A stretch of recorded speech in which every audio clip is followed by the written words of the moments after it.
Singapore முன்னாள் பிரதமர் திரு Lee Kuan யூவை பற்றி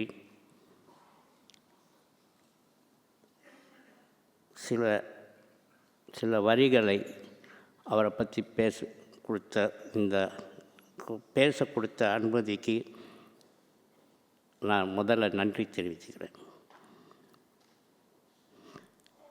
அவரை பற்றி பேசுகிறதுக்கு நிறையா இருக்குது. அவர் சிறந்த தலைவர் மட்டும் இல்லை, சிறந்த ஒரு தந்தையும் கூட. அவரை நான் பார்த்தப்ப நான் ரொம்ப பெருமைப்பட்டேன். முதல்ல அவரை பார்க்குறோமேன்னு. இன்றைக்கு நான் இங்கே நின்று ஒரு தொழிலாளராக இருந்தது மட்டும் இல்லாமல் ஒரு தொழிலாளர் தலைவராக இருந்து இன்றைக்கி இங்கே நின்று பேசுகிறேன்னு சொன்னால் அந்த பெருமையும் அவரை தான் சேரும். நான் சிறு வயதில் இருக்கும்போதே என் தகப்பனார் எப்போவுமே சொல்லுவார், அவர்னால தான் இன்றைக்கி நம்ம இந்தியாக்காரங்க குடும்பம்லாம் தலை தூக்கி இருக்குது. ஏன்னா அந்த காலத்தில் இந்தியாக்கார சமுதாயம்லாம் எனக்கு தெரிஞ்சாப்புல எங்கள் தகப்பனார் சொல்லுவார், அதாவது பெண்களை வேலைக்கு அனுப்ப மாட்டாங்க, ஆண்மகன் தான் வேலை செய்யணும்னு ஒரு கலாச்சார கட்டுப்பாடு எங்களுக்குள்ளார. அதனால் எல்லாருமே ஆண்மகன் தான் வேலை செய்வாங்க. அந்த மாதிரி வேலை செய்யும்போது சிங்கப்பூரில் ஒரு காலகட்டத்தில் அந்த குடும்பத்தில் ரொம்ப கஷ்டமாக இருந்துச்சு. சில பிள்ளைங்களை படிக்காமலே நிப்பாட்டிடுவாங்க. எப்படி அது இந்த நிர்வாகத்தை நடத்துறது, அந்த குடும்பத்தை வழி நடத்த முடியும் குறைஞ்ச சம்பளம் எடுத்துக்கிட்டு? அதனால் இதை அவருக்கு நல்லா அறிஞ்சார். இதை தெரிஞ்சவுடனே அவர் இந்த இந்திய சமுதாயத்துக்கு ஏதாவது ஒரு வழி செய்யணுமேன்னு ஒரு திட்டத்தை வகுத்தார். அவர் ஒரு அறிக்கை கொடுத்தாரு, பெண்கள் எல்லாம் வேலைக்கு தைரியமாக போங்க. அந்த நேரத்தில் தான் வீடு மனையும் வெளியாக்கினார். அப்போ தான் அவர் சொன்னார், கணவனும் மனைவியும் வேலை செய்தால் ஒரு சொந்தத்துக்கு நீங்கள் வீடும் வாங்கலாம், ஒரு பெண் மகளும் வேலை செஞ்சாலுக்கும் நீங்கள் வீடும் வாங்கலாம். இப்படி ஒரு அடிப்படையை அவர் வகுத்து வச்சார். இந்த அடிப்படையை வகுத்து வச்சோடனே அந்த இதை கேட்ட ரொம்ப பெண்கள் வேலைக்கு போனாங்க. இன்றைய வரைக்கும் அவர்னால தான் ரொம்ப பெண்கள் தனிச்சு நின்று வேலை செய்கிறாங்கன்னு நான் பெருமைப்படுறேன். அவர் அன்றைக்கு அதை செய்யலைன்னா இன்றைக்கு இது நடக்காது. இன்றைக்கி ரொம்ப பேர் சிங்கப்பூரில் சொந்த வீட்டில் இருக்காங்க. அது எவ்வளோ பெரிய விஷயம், எவ்வளோ பெரிய பெருமை. சில காலத்துக்கு பிற்பாடு நான் பள்ளிக்கூட வாழ்க்கையை முடித்தோன்னே வேலைக்கு போனேன். அரசாங்கத்தில் தான் வேலைக்கு போனேன், பிடபிள்யூவில். ஒரு சாதாரணமான அப்ரெண்டிஸ் ஒய்மை நான் போய் சேர்ந்தேன். அங்கே சேரும்போது அங்கே உள்ளவங்க எல்லோரும் சொன்னாங்க, என்கிட்ட என்ன சொல்லியிருப்பாங்கன்னு நினைக்கிறீங்க?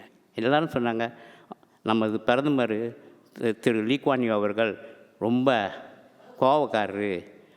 அப்போது ஒரு நாள் எங்களை ஒரு வேலைக்கு கூட்டிகிட்டு போயிருந்தாங்க. எங்கே சாங்கி காட்டேஜ் ஹாலிடே பங்களோவுக்கு. அங்கே ஒரு மின்சாரத்தை, அது குளிர் சாதனம் மின்சாரம் சொல்லுவாங்க, அது ஏர்கான் சர்வீஸ் பண்ணுறதுக்கு எங்களுக்கு கொடுங்க. ஆனால் அந்த பங்களோவுக்கு யார் வரப்போகிறாங்கிறது எங்களுக்கு தெரியாது. அப்போ எனக்கு உண்மையில் புரியாது. நான் பாட்டுக்கு வேலை தானே அப்படின்னு அங்கே போனேன். அங்கே போனோன்னா அந்த ஏர்கானை காட்டினாங்க. அந்த அறையில் போய் நான் ஏர்கானை சர்வீஸ் பண்ணிகிட்டு இருக்கும்போது எல்லாம் முடிஞ்சு எல்லாம் செஞ்ச பிற்பாடு அந்த அறையில் நமது திரு லீ குவான் யூ அவர்கள் வந்தார். அவர் அங்கே வந்து நின்று எங்களை அண்ணாந்து இப்படி பார்த்தார். அவர் உங்களை பார்த்தா உங்களுக்கு எப்படி இருக்கும்? அவருக்கு ஏற்கனவே அவர் வந்து கோவக்காரன் முன்னுக்காவக்காரன்னு சொன்னால் இங்கே பயந்து போய் எல்லாமே ஆடிப்பட்டு எங்களால் ஒன்றுமே பண்ண முடியல. அதோடு இருந்தாலும் மனசை கட்டுப்படுத்திக்கிட்டு அந்த ஏணியிலேருந்து இறங்கி வந்து நின்னப்போ அவர் கேட்டார், வேலையை முடிச்சிட்டிங்களான்னு. முடிச்சிட்டேன் சார். எங்கே உன் அதிகாரி? வெளியில் இருக்காருன்னு. போய் கூட்டிகிட்டு வான்னார். போய் கூட்டிகிட்டு வந்த கையோட என் அதிகாரியை கூப்பிட்டு அவர் வார்த்தை சொன்னார், நான் ஒன்றை தான் செய்ய சொன்னேன், அவங்கள செய்ய சொல்லலை. நீ இப்போது என் கண்ணு முன்னாடி ஏறி செய்யினார். அப்படி சொன்னோடனே அவங்க ஏறி செய்கிறாங்க. எனக்கு ஒன்றுமே புரியல.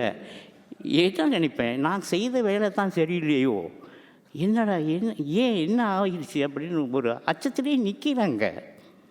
இதே நேரத்தில் இவர் எல்லாம் முடிஞ்சிட்டு நான் கீழே இறங்கி வந்தோடனே உடனே ஒரே வார்த்தையில் முடித்தார்.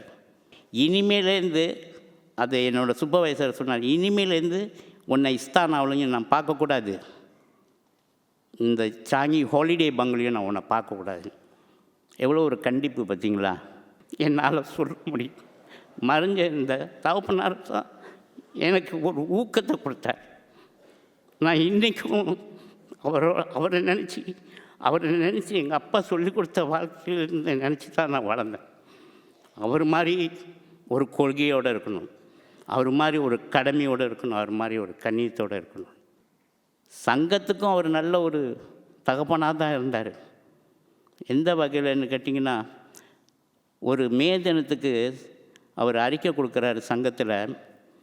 முதலாளிங்க இப்படி இருக்கணும், தொழிலாளர்களும் அவங்க முறையில் நடக்கணும், அரசாங்கமும் அவங்க வழியில் நடக்கணும். நீங்கள் 3 பேரும் உட்காந்து சரியாக நிர்வாகம் பண்ணிங்கன்னா அந்த நிர்வாகம் நல்லாயிருக்கும். குறைஞ்ச வருமானவர்களுக்கும் அந்த மே தினத்து அன்றைக்கி அவர் சொன்னார், இப்படியே பின்தங்கிடாதீங்க, முன்னுக்கு வாங்க. நீங்கள் முன்னுக்கு வர்றதுக்கு நல்ல பயிற்சியெல்லாம் இருக்குது, நல்ல படிப்பும் இருக்குது. அந்த காலத்தில் லம்பாகாங்கன்னு ஒரு கிளாஸ் இருந்துச்சு, ராப்திரியில் போய் படிக்கலாம், அதை போய் படிங்க அப்படின்னு சொன்னான். அதை கேட்ட ரொம்ப குறைஞ்ச வருமானக்காரங்க படித்தாங்க, டெக்னீஷியனாக வந்தாங்க, இன்ஜினியராக வந்தாங்க, சில பேர் ஸ்கீல் போய் படித்தாங்க, கைத்தொழில். அந்த மாதிரி கைத்தொழிலில் முன்னுக்கு வந்ததில் நானும் ஒரு ஆளுங்கிறத பெருமைப்படுறேன். அவர் அன்றைக்கி அதை சொல்லிக் கொடுக்கலன்னு, அந்த மாதிரி செய்யலைன்னு சொன்னால் இன்றைக்கு நாங்களாம் இந்த லெவலில் இருக்க முடியாது. அந்த பெருமையை அவருக்கு தான் போய் சேரணும்னு நான் ரொம்ப மனசார வேண்டிக்கிறேன். திரு லீ குவான் யூ அவர்களே, உங்கள் ஆத்மா சாந்தி அடையணும் அப்படின்னு நான் கடவுள்கிட்ட வேண்டிக்கிறேன்.